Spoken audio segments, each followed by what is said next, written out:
बोलिए श्री सद्गुरु महाराज की जय। श्री सद्गुरु महाराज की जय। श्री सद्गुरु महाराज की जय। नमो नमो सतगुरु नमो। जा सम को न आन परम पुरुष होते अधिक गावे संत सुजान।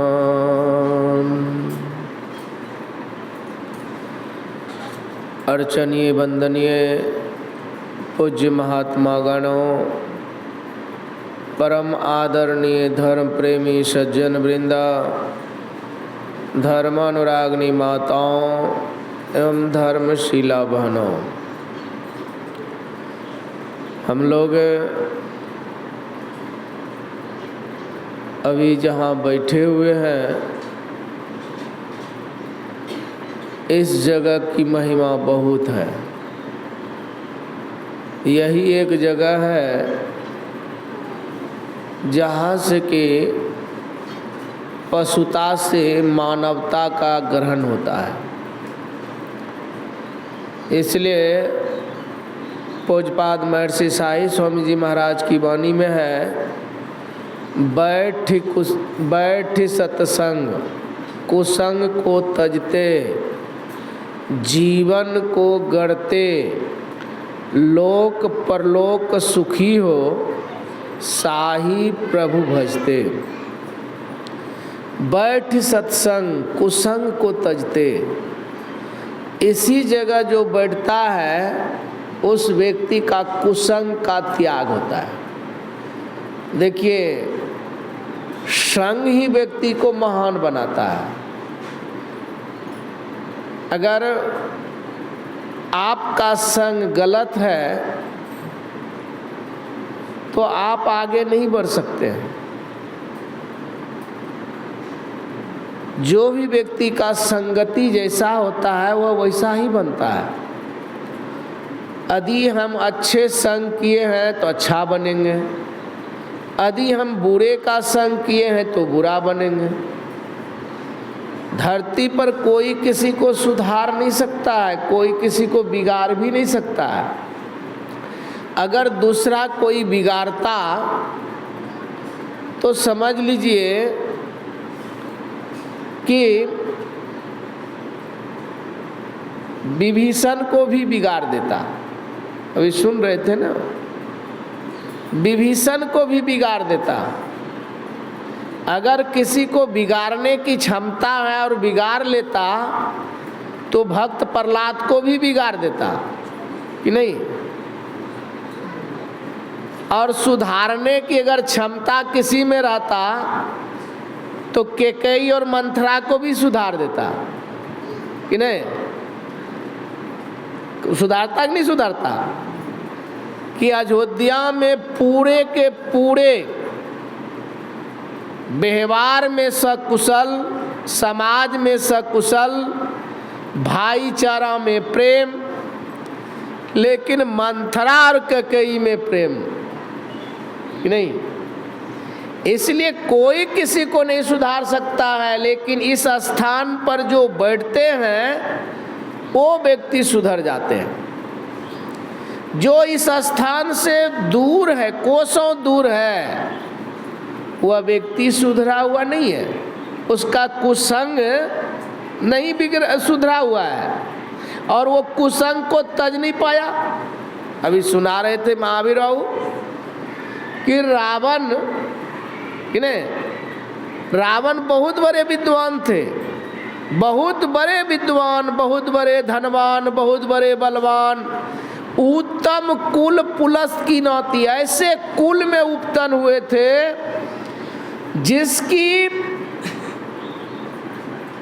कहते हैं जिसके कुल को ब्रह्मा जी पूछते थे न, पूजहि बहु भांति विरंची पूजहि बहु भांति, ब्रह्मा जी पूछते थे। लेकिन आप जरा से विचार कीजिएगा कि रावण के पास सब कुछ था लेकिन एक ही चीज नहीं था, संगति। बैठ सत्संग, सत्संग नहीं था। कोई आज तक नहीं कह सकते हैं कि रावण ने सत्संग किया था, कोई नहीं कह सकते हैं। कोई नहीं कह सकते हैं कि कंस ने सत्संग किया था, साधु महात्माओं का सम्मान किया था, कोई नहीं कहिएगा। कोई नहीं कहिएगा कि हिरणाक्ष और हिरण्यकशिपु ने भी सत्संग किया था, किसी भी ग्रंथों को पढ़िए। लेकिन जो सुधरा है वह सत्संग में बैठा है। हिरण्यकशिपु का पुत्र प्रहलाद माँ के पेट से ही सत्संग कर रहे हैं, सब कोई जानते हैं। तो प्रहलाद को कोई बिगाड़ नहीं सका, कुसंगति में कोई ले जा नहीं सका, और उसने जीवन को कर लिया, जीवन को महान बना लिया कि आज अगर भक्तों में शिरोमणि अगर कहलाता है तो प्रहलाद कहलाता है। अगर किसी भी चीज़ों की उपमा दिया जाता है, परिवार को कैसे चलाना है, माँ बाप से स्नेह कैसे करना है, पिता ने उतना यातना देने के बावजूद में भी जब पिता जब मर गए तो प्रहलाद रोने लगे। तो नरसिंह भगवान कहते हैं कि बेटा तुम रोते क्यों हैं? उसके आंसू पोंछते हैं और पोंछने के बाद कहते हैं कि प्रभु हमारे पिता ने जीवन भर कुकर्म किया है, अत्याचार किया है, दुराचार किया है, पापाचार किया है, अनाचार किया है, तो हमारे पिता को दुर्गति होगा, सद्गति नहीं होगा। तो भगवान नरसिंह क्या कहते हैं? उसको ले जाइए या तो उसको ले जाइए, या तो उसको क्या कहते हैं कि देखो बेटा, जिस कुल में ऐसा भक्त प्रकट हो जाता है तो वैसे कुल को हम तार देते हैं, और तुम अपने पिता की दुर्गति की बात कर रहे हो। अब देखो विमान आ रहा है और सीधा ये बैकुंठ जा रहा है, बैकुंठ जा रहा है, स्वर्ग जा रहा है। अब देखिए, अपने व्यवहार से दुष्कर्मी पिता को भी सद्गति दिला दिया, जीवन अपना नहीं गढ़ा, दूसरे का गढ़ दिया, परिवार का गढ़ दिया। इसलिए कहते हैं कि यह सत्संग वैसा चीज है। इसलिए गुरु महाराज ने कहा सत्संग एक भूमि है। जैसे भूमि से सब प्रकार के अन्न उपजा लेते हैं, सब तरह के फल उपजा लेते हैं, सब तरह के फूल हो जाते हैं, बिना भूमि के अलावे कुछ होता है? उसी प्रकार सत्संग से सब तरह का ज्ञान होता है, सब तरह का ज्ञान होता है। और कहीं चले जाइएगा तो विषय का ज्ञान होगा, लेकिन निर्विषयी का ज्ञान अगर प्राप्त करना चाहते हैं तो यही एक स्थान है जो आपको निर्विषयी तत्व का ज्ञान होगा, अर्थात परमात्मा का ज्ञान होगा, और जिस ज्ञान को पाकर के हमारा परम कल्याण हो जाएगा, परम कल्याण हो जाएगा। इसलिए परम कल्याण करने का अगर कहीं सोर्स है, कहीं जगह है, कहीं स्थान है, तो वह स्थान है सत्संग। इसलिए कबीर बाबा ने कहा सत्संग में लागी रहो रे भाई, तेरी बिगड़ी बात बन जाई। पलटू साहब ने भी कहा, पलटू सत्संग बीच में कर ले अपना काम, अपना काम अगर आपको बनाना है तो एकमात्र सत्संग में बनेगा, एकमात्र सत्संग में बनेगा। इसलिए धर्मदास जी महाराज ने भी कहा, सत्संग में आओ, जीवन सुधारो, मानो कहानियां ना। अरे भैया ऐसन समैया न पैबे, मानो मानो बचनिया, मानो मानो बचनिया हमार। कहते हैं कि हमारे वचन को मानो, ये तुम्हारा जिंदगी कोई ठिकाना नहीं है। इसलिए सिरचंद जी महाराज कहते हैं, गुरु नानक देव जी महाराज के पुत्र कहते हैं, सत्संग राम का धाम है, अवसर मत गमाओ। कहते हैं सत्संग राम का धाम है, अवसर मत गमाओ। मानव जन्म अनमोल है, सिरचन मिले न बारंबार। ये मानव जन्म बड़ा अनमोल है, आपको दोबारा मिलने वाला नहीं है। अगर मानव को सार्थक बना, जन्म को सार्थक बनाना चाहते हो तो मुस्तैदी से सत्संग करो। सत्संग करोगे तो सदाचारी बनोगे, जब सदाचारी बनोगे तभी तुम गुरु के शरण में जाओगे, जब गुरु के शरण में जाओगे तब तुम मुस्तैदी के साथ तुम ध्यान करोगे, अंतर्मार्गी बनोगे और बाहर में भी सुखी होगे और अंतर भी सुखी होगा। इसलिए सत्संग करो। सत्संग जब तक हम नहीं करेंगे तो हमको जो ज्ञान होना चाहिए वह ज्ञान से हम सदा वंचित रहेंगे। हमारे व्यवहार का भी ज्ञान नहीं होगा। जिसने जिसने सत्संग किया, जो जो व्यक्ति सत्संग में आया, चाहे उसका जन्म कहीं हो, कहीं जन्म हुआ हो, किसी कुल में वो जन्म लिया हुआ हो, लेकिन वह व्यक्ति आज पूज्य हो गए हैं। और आज व्यक्ति, अभी सुना रहे थे ना कि ये सब सत्संग की महिमा से संत शिरोमणि का हाथ है। चाहे अंडा से जन्म लिया, हाँ, चाहे नीच जाति से जन्म लिया, चाहे वैश्या शूद्र से जन्म लिया कि नहीं। वशिष्ठ जी का जन्म कहाँ है? एक गणिका का संतान है वशिष्ठ जी। और आज देखिए वशिष्ठ वही वशिष्ठ है जो एक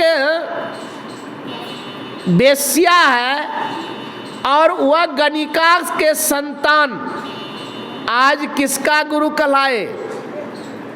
भगवान राम का, कि नहीं। तो सत्संग की महिमा है ना। आप जरा से विचार कर लीजिए, विश्वामित्र ने सत्संग नहीं किया था, तप किया था ना। तप करके अनेकों सृष्टि किया, खेरी कौनी उसी का सृष्टि किया हुआ है, विश्वामित्र ने सृष्टि किया है। और अनेकों तप किया और ब्रह्म ऋषि कहलाने के लिए, ऊंचा पद कहलाने के लिए वशिष्ठ के 100 पुत्र मार दिए। और जब फिर भी जब ब्रह्म ऋषि नहीं कहा, ब्रह्म ऋषि जब वशिष्ठ जी नहीं कहे तो उसको मारने के लिए छिप कर रहा था।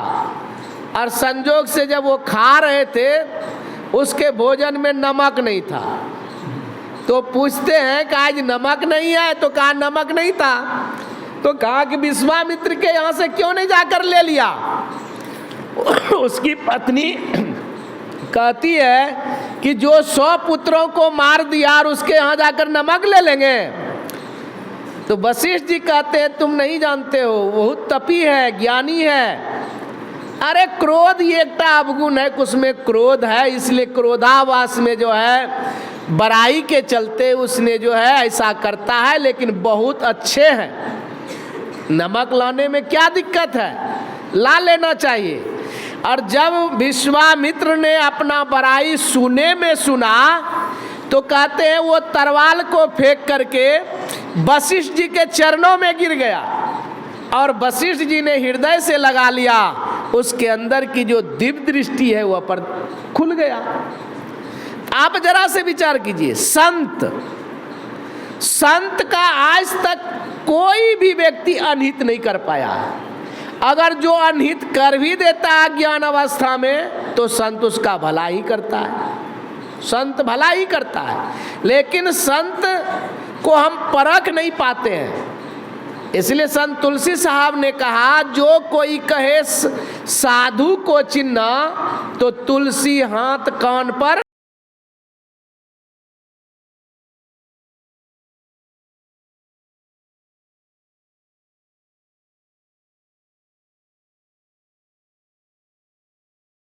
दो घंटा काफी है, 2 घंटा काफी है।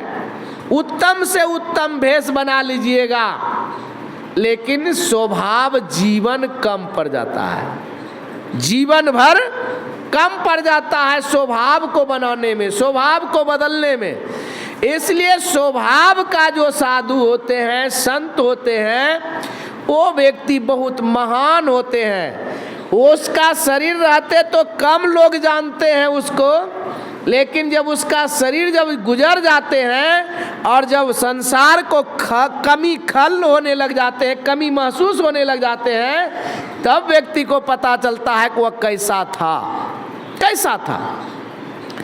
और आनंद और कल्याण का स्रोत अगर कहीं है तो संतों के संग से ही है।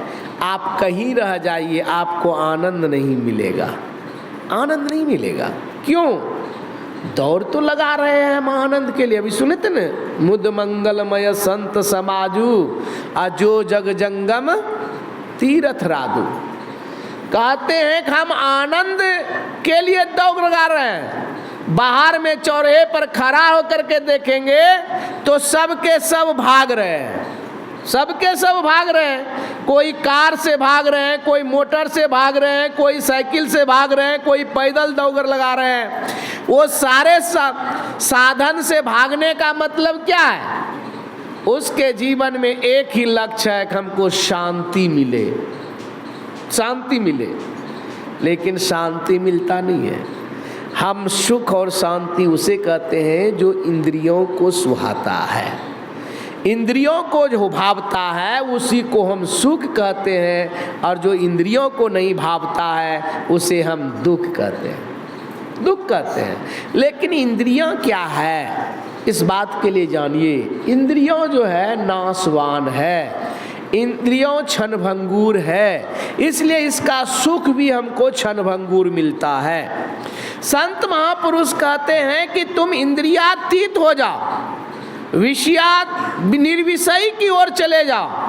अगर निर्विषयी की ओर तुम जाओगे तो तुम्हें वह सुख और वह आनंद मिलेगा कि कहने की बात नहीं।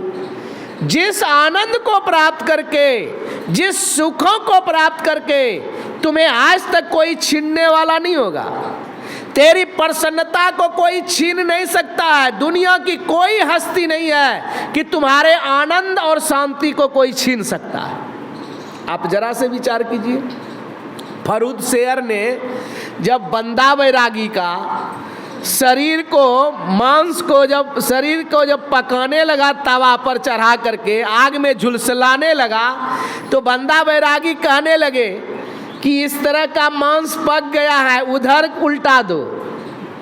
और वो फर्रुख शेर ने चिमटा लेकर उसके शरीर के मांस को नोच नोच करके पक्षी को और कौवा को खिलाता था।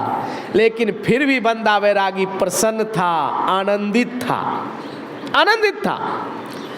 पूछा कि तुमको मैं इतना कष्ट दे रहा हूँ, तुमको इतना पीड़ा दे रहा हूँ, तुम्हारे साथ इतना यातनाएं हो रहा है, फिर भी तुम प्रसन्न हो, प्रसन्नता तुम्हारे अंदर में है, खुशियाँ और कल्याण तुम्हारे अंदर में है। कहा कि देखो फर्रुख शेर, तुम मेरे शरीर को कर रहे हो, जैसे तुम कपड़ा को अलग समझते हो और शरीर को अलग समझते हो, उसी प्रकार से हम अपने को और शरीर को अलग समझ रहा हूँ। तुम हमको नहीं दे रहे हो, हमको इसलिए नहीं दे रहे हो कि भारत हमारे देश में ऐसा ग्रंथ निकला है श्रीमद् भागवत गीता नाम करके, जो कि भगवान कृष्ण ने दूसरा अध्याय में कहा, वो आत्मा क्या है जो आग से नहीं जलता है, पानी से नहीं गलता है, हवा जिसको सुखा नहीं सकता है, तेज जिसको बिगाड़ नहीं सकता है और अस्त्र शस्त्र जिसको काट नहीं सकता है। आज शस्त्र जिसको काट नहीं सकता, मैं तो वही आत्मा हूं जो जिंदों में रहकर जिंदा नहीं, जो टेढ़ों में रहकर टेढ़ा नहीं, जो सीधों में रहकर सीधा नहीं, सभी के परे जो परम तत्व रूपी है सोई आत्मा है, सोई आत्मा है। ना इस आत्मा का बालपन है, ना जवानी है, ना बूढ़ा है, और ना कुछ वर्ण है, ना जाति है, ना गोत्र है, और न कोई वर्ण है। कोई वर्ण नहीं है। वो परमात्मा कैसा है? तो उस परमात्मा के लिए नातिसु मात पिता सुत बंधप अनातिसु नारी, कहते हुआ नारी भी नहीं है, उसके अंदर में कोई काम भी नहीं है, अनातसु काम, उसके अंदर में कोई कामना भी नहीं है। वो परमात्मा वैसा है। और कब जानेंगे? जब हम अपने शरीर को छोड़ करके अलग हो जाएंगे, अकेलापन हो जाएंगे।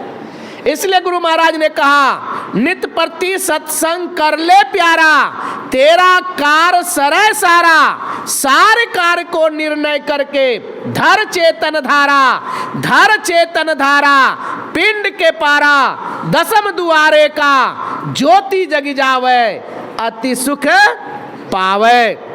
अति सुख मिल जाएगा जिसका कोई आनंद नहीं है, वह सुख को आपको कोई छीन नहीं सकता।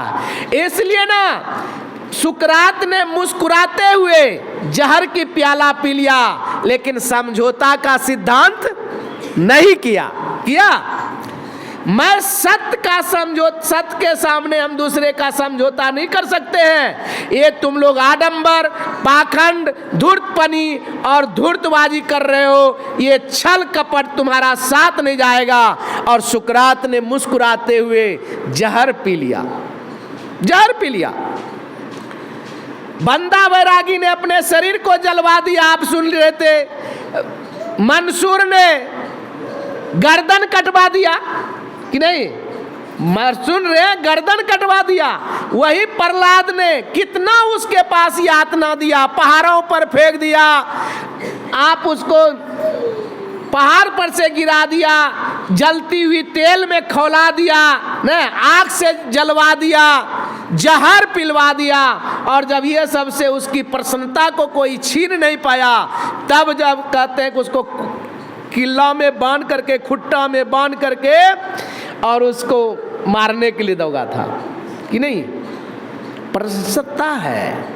मीरा हंसती हुई जहर को पी लेते हैं और मीरा नाचने लग जाते हैं। यही ज्ञान सत्संग से मिलता है, यही निर्विषयी तत्व है। आप आंतरिक सारे आवरणों को जब पार कर जाएंगे तो वह कृष्ण, जो कृष्ण का कोई जाति नहीं है, कोई कुल नहीं है, कोई गोत्र नहीं है, कोई माता पिता नहीं है, कोई भाई बंधु नहीं है, वह कृष्ण को जानेंगे, उस ब्रह्म को जान लेंगे, जिस ब्रह्म को जानने से हमारे अंदर की अज्ञानता, भय सारे नष्ट हो जाते हैं और जीवन सार्थक हो जाते हैं। बाहर में क्या मिलता है? अभी सुन रहे थे महात्मा लोगों से न, मति कीरति गति भूति भलाई, जो जानव सत्संग प्रभाव, लोक कहूँ वेदन आन उपाऊ। उसको सम्मान मिलेगा, प्रतिष्ठा मिलेगा, उसका पूजा होगा, जीते जी भी पूजा होगा और मरने के बाद भी पूजा होगा, मरने के बाद भी उसका पूजा होगा। जब तक संसार रहेगा तब तक वो अमर अजर और अजन्मा होगा, अजर अमर होगा, अजर अमर हो जाएगा। और उस व्यक्ति क्या बनेंगे? तो भगवान बनेंगे। वो व्यक्ति क्या बनेंगे? तो उच्च बन जाएंगे। ऐसे सत्संग की महिमा गरिमा लगा हुआ है। इसलिए सत्संग को मुस्तैदी से हम और आपको करना चाहिए। अगर कुछ प्राप्त करना चाहते हैं, अगर सत्संग से दूर रहिएगा तो कुछ नहीं कर पाइएगा, कुछ नहीं कर पाइएगा। क्योंकि सत्संग से दूर रहिएगा तो ज्ञान से दूर रहिएगा। इसलिए ब्रह्मानंद स्वामी ने कहा, सत्संग कहते हैं, सत्संग बिना ज्ञान न उपजय, कर ले जतन हजार रे। अब ब्रह्मानंद कहे, खोज सतगुरु पूरा, तो उतरे भवजल पार रे। अगर संसार सागर से पार होना चाहते हो तो एक महापुरुषों ने बहुत अच्छा कहा, सेवा, सुमरन, सत्संग, सदाचार और सद्गुरु, ये 5 रतन ही सार, जो चाहो भवसागर पार को बन जा दृढ़तर नाव। इस दृढ़तर नाव पर बैठ जाओ, ये 5 रतन ही संसार में सार है और यही आप हमारा और आपका कल्याण कर सकता है। इसलिए शंकराचार्य जी महाराज की वाणी में हम लोग सुनते हैं, गाते हैं कि सत्संगत्वम निसंगत्वे, निसंगत्वम निर्मोहत्वे, निर्मोहत्वम निश्चलितत्वे, निश्चलितत्वम जीवन मुक्ति। जीवन की मुक्ति दशा को प्राप्त करना चाहते हो तो सत्संग में लग के रहो। अज्ञान को दूर करना चाहते हो तो सत्संग में लग कर रहो। मोह को दूर करना चाहते हो, मोह से भागना चाहते हो, दुविधा से हटना चाहते हो तो सत्संग में लग के रहो। राम को जानना है तो सत्संग में लगो। राम कथा के तही अधिकारी, जाको सत्संग अतिशय प्यारी। भगवान शिव भी वही बात कहते हैं। क्या कहते हैं भगवान शिव? भगवान शिव कहते हैं गरुड़ जी से, जब गरुड़ जी जब गए मोह को दूर करने के लिए, मोह सकल व्याधिन कर मूला, जब मोह को दूर करने के लिए जब गया कि राम भगवान है कि क्या है, तो भगवान शिव क्या कहे कि हे गरुड़ जी, इतना जल्दी ये संभव नहीं है, इसलिए जो बहुकाल करिए सत्संगा, जो बहुकाल सत्संग करेंगे तब भय भंगा, तब भय का नाश होगा। इसलिए हम तो अभी दूसरे जगह जा रहे हैं, आप गलत समय पर आ गए हैं, आप चले जाइए गरुड़ कागभूषणी के पास। तब भगवान जी ने कागभूषणी के पास भेजा और कागभूषणी का भी काम क्या था? बट तरु हरि कथा प्रसंगा, सुनहि आवहि अनेक विहंगा। तो सत्संग को सुनने के लिए आते थे और अभी सुन रहे थे ना, सुनी समझहि जन मुदित मना, मन जहि अति अनुराग, अलहि चारि फल अच्छत तनु, साधु समाज परियाग। आप जरा से विचार कीजिए, रामचरितमानस में पूरे चाहे 7 कांड में जहां शब्द जुड़ा हुआ है सुनो, सुनहु, सुनू, वहां शब्द बहुत बड़ा मार्केबुल छिपा हुआ है। आप जीवन बिता दीजिए पढ़ते पढ़ते, लेकिन रामचरितमानस को समझ नहीं पाइएगा जब तक कि संतों के शरण में नहीं आइएगा। इसलिए बाबा साहब ने कहा, कहते हैं बाल का आदि उत्तर का अंत, अब पढ़े पंडित अब बुझे संत। और संत इसलिए बुझते हैं कि ब्रह्मा विष्णु महेश भी कभी कोविद, हरिहर कहते हैं हरिहर कवि कोविद, साधु महिमा सकुचानी।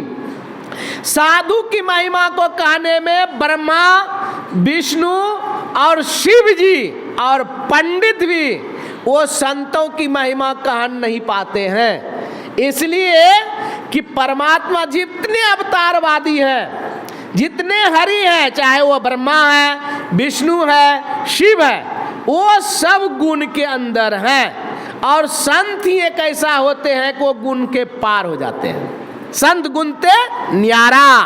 इसलिए पलटू साहब ने कहा, बड़ा होई तई पूजिए संतन क्या विचार, संतन क्या विचार, ज्ञान का दीपक लेना, ज्ञान का दीपक लेना। और 33 करोड़ देवताओं को देखा, आज जिसमें कहते हैं दोए को चिन्ह, दोए में ब्रह्मा विष्णु, ब्रह्मा और शिव, और कहते हैं उसमें हरि है श्रेष्ठ, उसमें हरि श्रेष्ठ निकला। और कहते हैं हरि है गुणते अंदर, असंत है गुणते न्यारा।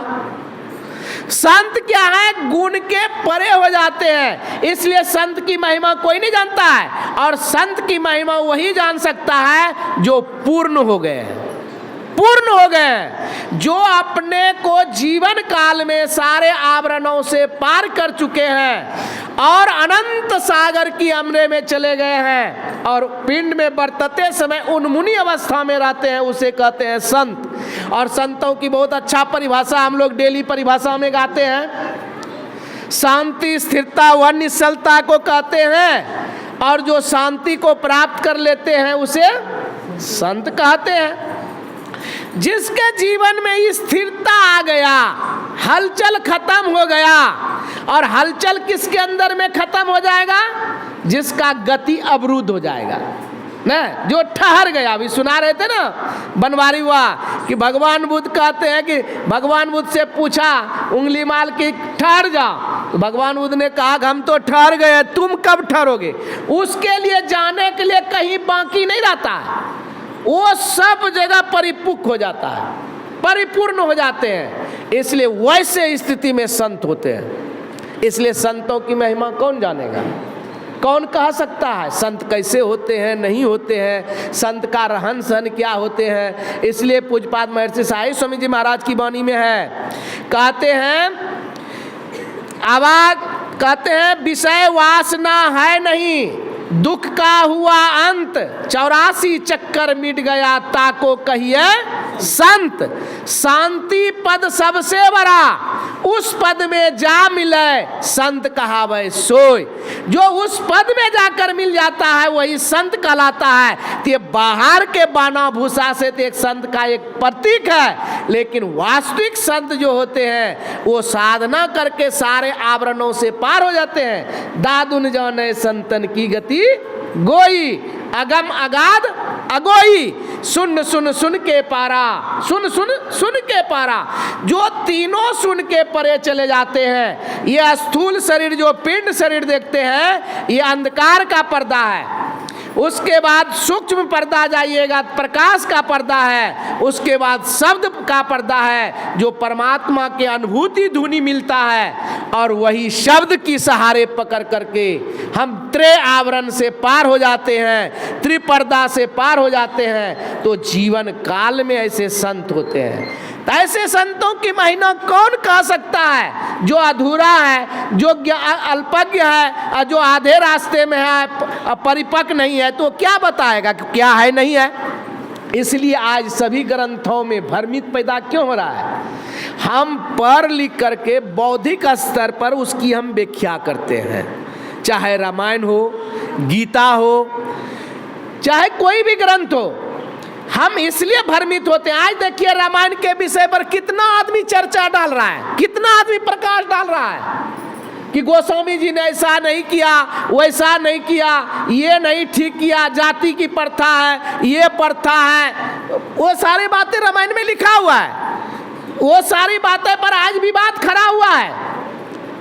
एक छत्राएं खड़ा हो जाती है और छत्राएं खड़ा होकर के कहती है कि गोस्वामी जी को ये नहीं लिखना चाहिए। कहा क्या नहीं लिखना चाहिए? कहा कि स्त्री की कोई सम्मान नहीं किया गोस्वामी जी ने। कहा क्या नहीं सम्मान किया? तो कहा कि ये लिखा अधमते अधम अधमति नारी अतिन महामति मंद अघारी। ये गोस्वामी जी को लिखना चाहिए कि स्त्री सबसे नीच होता है, सबसे अधम होता है, गए गुजरे होता है, से इस पन्ना को नहीं रखना चाहिए, फाड़ देना चाहिए। तो वो प्रिंसिपल ने कहा जैसे वो पन्ना को फाड़ दिया, कहा तुम्हारे ऐसे स्त्री को यहाँ अधम कहा गया। और सबरी सकल प्रकार भक्ति दृढ़ तोरे, सकल प्रकार की उसके अंदर में भक्ति था और अध्यात्म में परिपक्व ज्ञान था। इसलिए विद्या को सबरी ने पाकर के, अध्यात्म विद्या को पाकर के सबरी नम्र हो गई थी।